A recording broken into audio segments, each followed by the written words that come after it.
নাগরিক মানববন্ধন শেরপুর জেলা প্রেসের আয়োজিত শেরপুরের উন্নয়নের লক্ষ্যে আজকের মানববন্ধনের সম্মানিত সভাপতি যাদের উদ্যোগে আজকের এই নাগরিক মানববন্ধন প্রেস ক্লাবের সম্মানিত সভাপতি জনাব কামরুল রেজা সাহেব এখানে উপস্থিত রয়েছেন শেরপুর জেলার বিশিষ্ট ব্যক্তি, শেরপুর জেলার বিভিন্ন সামাজিক কর্মকাণ্ডে যার গুরুত্বপূর্ণ ভূমিকা রয়েছে আমাদের সকলের শ্রদ্ধেয় জনাব আমির মোহাম্মদ আলিয়া উপস্থিত রয়েছেন বাংলাদেশ জাতীয়তাবাদী দল সহ বাংলাদেশ জামায়াতে ইসলাম সহ বিভিন্ন রাজনৈতিক দলের সংগঠিত নেতৃবৃন্দ, বিভিন্ন সামাজিক সংগঠনের বিভিন্ন পেশাজীবী সংগঠনের সম্মানিত নেতৃবৃন্দ উপস্থিত শেরপুর জেলার বিভিন্ন শিক্ষা প্রতিষ্ঠানের সম্মানিত শিক্ষক শিক্ষিকা সহ ছাত্র ভাইরা এবং সর্বোপরি শেরপুরের জনতা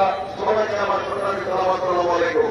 সংগ্রামী সাংবাদিকগণ, ইতিমধ্যে বক্তব্য সকলের বক্তব্য আপনারা শুনেছেন।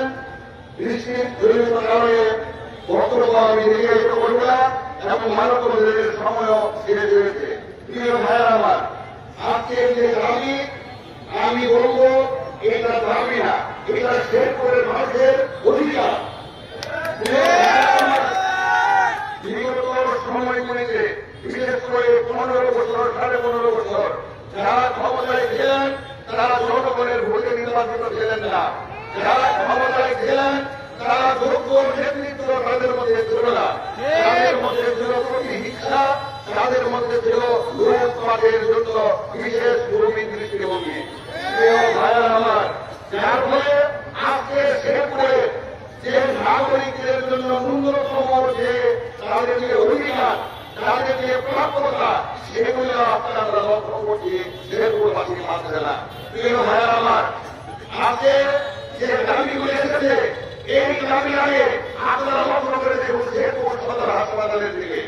হাসপাতাল শুধুমাত্র নামে রয়েছে, এই হাসপাতালে ডাক্তারদের সেবা একেবারে নিম্নমানের। প্রিয় ভাইয়েরা, এখানে কোন মেশিন নেই, মেশিন এক্সরে মেশিন আছে, লিম নেই, লিম আছে এক্সপায়ার। আজকে লিফট আমরা লক্ষ্য করেন 2টি লিফট ছিল, একটি লিফট অকার্যকর, আরেকটি লিফট ধীরে 3 বার নষ্ট হয়ে যায়।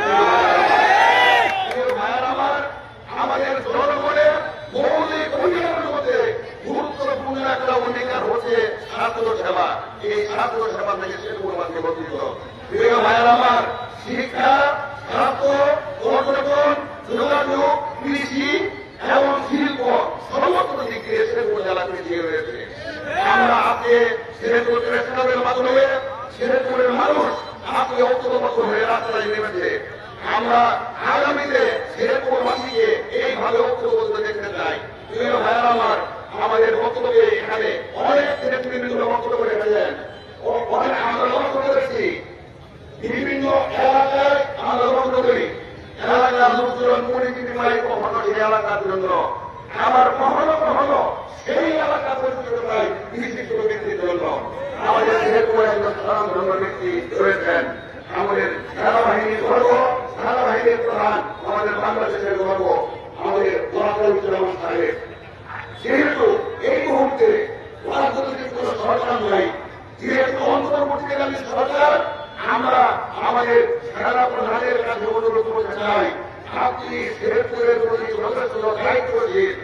আগে শেরপুরের বিষয়ে সমস্ত কিছু অবগত।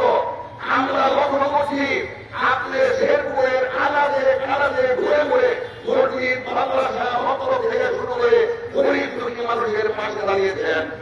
আমরা আপনাকে দেখতে চাই শেরপুরের যে গুরুত্বপূর্ণ চাওয়াগুলি রয়েছে এই চাওয়াগুলি আপনার মাধ্যমে প্রধান উপদেষ্টার সঙ্গে আলোচনা সাপেক্ষে আমরা তার বাস্তবায়ন দেখতে চাই।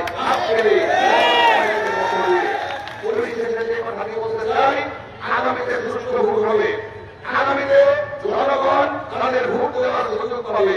সামনের যে নির্বাচন, এই নির্বাচনে জনগণ যদি সুষ্ঠু ভোট দিতে পারে আর বিএনপি যদি ক্ষমতায় আসে, আমাদের নেতা জনাব তারেক রহমান সাহেব শেরপুর উনি এসেছিলেন আজ থেকে বহু বছর পূর্বে, উনি শেরপুর সম্পর্কে অবগত।